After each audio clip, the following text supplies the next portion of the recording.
Okay, so this section is called standard form. Standard form is a way to represent numbers and generally used to simplify calculations with very large or very small numbers.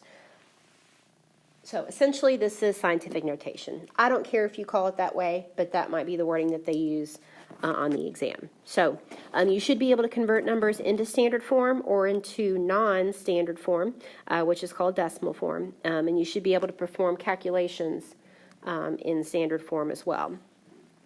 So numbers in standard form are written in the form a times k to the 10th power, where your a value, the absolute value of your a value, is between 1 and 10, but it can't be 10. It has to be one single digit there. Now, that's actually not true. So it can be something like 2.54, but it can't be bigger than 10. You don't want to have two digits there in front of the decimal place. K is a positive or negative integer. It cannot be a decimal. That a can be positive or negative, and you can have a decimal with it, but again, that absolute value of a must be smaller than 10. Now, a negative exponent, remember, means that you're going to move the decimal place that many places to the left, so it's going to be a small decimal. A positive exponent means you're going to move the decimal place that many places to the right. That's going to make it a big number. If you're given a number in standard form, you can enter that into the calculator without doing any conversions. So for example, 4.53 times 10 to the negative 4, you enter that into the calculator just as shown there. Now, it is possible to get answers in scientific notation in your calculator, and let me show you here what that looks like. So 4.53. Now, this is not actually going to be scientific notation. 10 to the negative 4. Okay, at least I showed you how to enter that in there. Okay. Oh, there we go. It did go into scientific notation. So that's what, if you see an answer like that, then realize that that E really is essentially the same thing as a 10. So 4.53 times 10 to the negative 4. So first of all, which of the following is not in standard form? So A is good to go. We've got a number that's less than 10. B, not less than 10. So this one here is not in standard form. Now, I thought about throwing a fourth one in here, but I didn't really have the space for it here. Let's say that we had 0.143 times 10 to the negative 4. That would also not be in scientific notation because the number is less than 1. It has to be between 1 and almost 10. Okay, so now let's do a conversion into scientific notation. Notice here it says that it's the form a times 10 to the k. That a, again, is between 1 and 10, the absolute value of it at least, and that k is an element of z. So that's the symbol from the other day. That's the symbol for integers. So k must be an integer, which is something that we know. So sometimes they throw that information in there when it's not really needed. So our first one here, we need to move the decimal place right there. So it's just a matter of counting. Our a value here is going to be 5.23. And I need to move 1, 2, 3, 4, 5, 6 places to get there. So that's going to be 5.23 times 10 to the 6th power. Positive 6 because it's a big number. Okay. All right, the next one. We're going to move our decimal place right there. That's between the 6 and the 9. 6.98. In this case, we're going to move 1, 2, 3, 4, 5 places to get there. 6.98 times 10 to the negative 5. Don't forget the negative. It's a small number. Got to have a negative there. Now, go in the opposite direction. So for a there, 2.5 times 10 to the negative 4. In this case, we're going to need to move 4 decimal places, and we're going to move to the left to make that smaller. Now, when I do that, actually what happens is I end up adding 3 zeros. You would think it would be 4, but I've got to move 1 just to get on the other side of the 2, and then it adds in 3 more. So 0.00025. Now, what I do is I check it. So if I actually go back here and try moving it 4 places again, 1, 2, 3, 4, I end up with the same thing I started off with.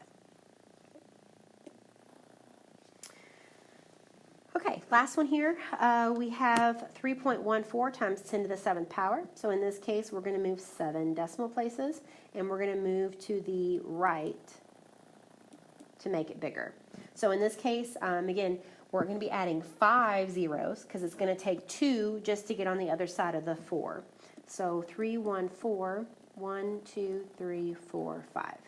And again, if we want to check that real quick here, 1, 2, 3, 4, 5, 6, 7. Same thing I started off with. Now, I would suggest you put commas in here. So 31,400,000.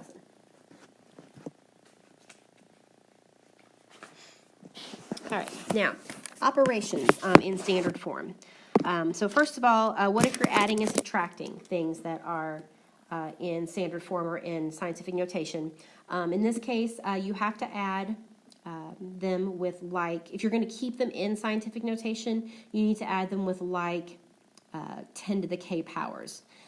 So for example here, we've got a 10 to the 5th and a 10 to the 8th. I can't add a 10 to the 5th and a 10 to the 8th together, so I need to convert that. Basically, I'm going to make in this case, I'm going to make the smaller one actually bigger. You could do it either way, but if you make the bigger one smaller, then in the end you may have to end up converting your answer back into a different form. So I think it's going to be, as a rule, make the smaller one bigger. So in this case, I need to go from 10 to the 5th to 10 to the 8th. So we're going to need to increase that by 3. So we're going to need to move 3 decimal places there on our number. So that's going to become a 0.002456 times 10 to the 8th power. So think about that. I moved the decimal place 3 to the left, which gave me 3 more powers there on my 10. And I'm going to add that to what I already had. Okay. Now what happens here is now I can just add the numbers in front of the 10 to the 8th and just tack the 10 to the 8th on with it. So I'm going to add this and this. So that's going to give me 6.005856 times 10 to the 8th. And that's it. Now, if we went the other direction, what would happen is right here, my number wouldn't be, my A value wouldn't be between that 1 and 10, and we would have to end up changing it. So, like I said, it's going to be better to make your smaller one be bigger, and then you can add them like that. Now, you could convert them into decimal form and then add, and then convert it back. I think that's more trouble than what it needs to be. Okay. Obviously, subtraction would work the same way. You would just subtract those A values instead of adding them. Okay, multiplying or dividing. In this case, they do not have to be the same 10 to the k powers. We're going to kind of rearrange this here a little bit. So I'm going to because you can multiply in whatever order that you want to. So I'm going to actually make this be 2.6 times 9.2, and then 10 to the 5th times 10 to the negative 13th. Now, when you do this part right here, okay, so think about if I had x to the 5th times x squared, okay? Powers of whenever you multiply here, you're going to add the exponents. We end up with that.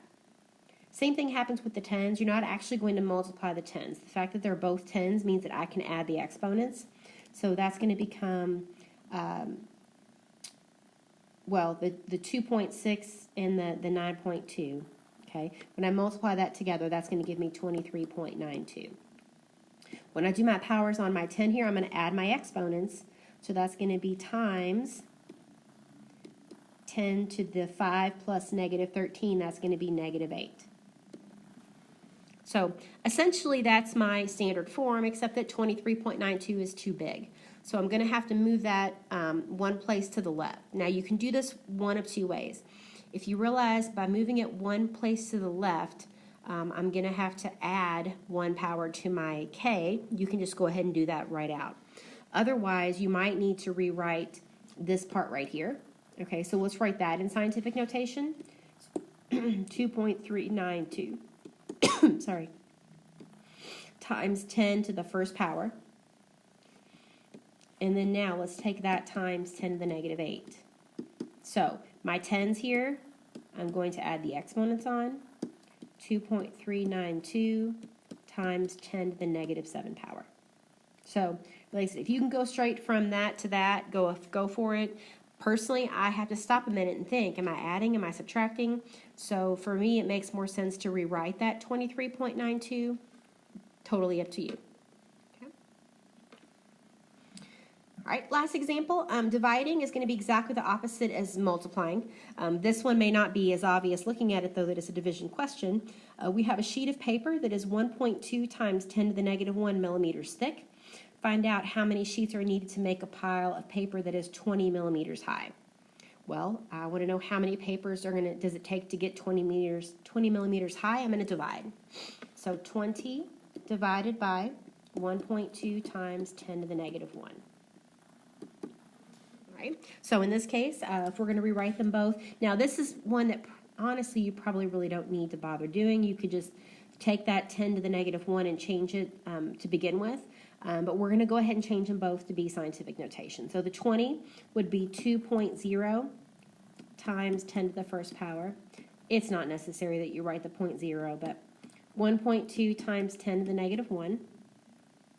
Okay. Now that's going to be the same thing as 2 over 1.2 times, well, let's write it like this.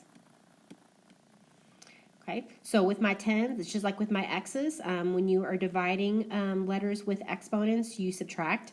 Same thing here with the 10s. So that's going to be 1.67, that is this right here, times 10 to the 1 minus negative 1, that's going to be to the second power. Okay, and again, that came from this right here. 1 minus negative 1 is a 2. Now, that's my answer. But if they actually really wanted to know how many sheets that is, 10 squared is 100, or I can move 2 places to the right there. That's going to be 167 sheets. Now, the 1.67, I just did that in my calculator, and actually it was 1.6 repeating, I think, was the number there. So this is something where you would get to use the calculator, but at the same time, they want to see your steps. They don't want you to just simply put this into your calculator.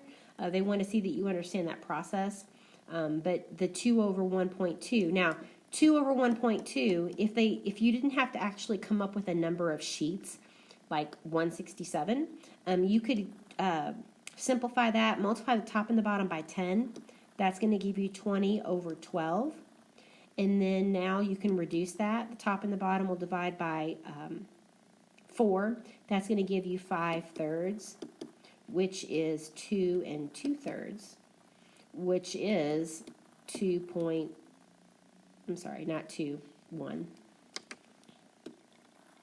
Try that again there. 1 2/3, which is 1.667, however you want to round that there.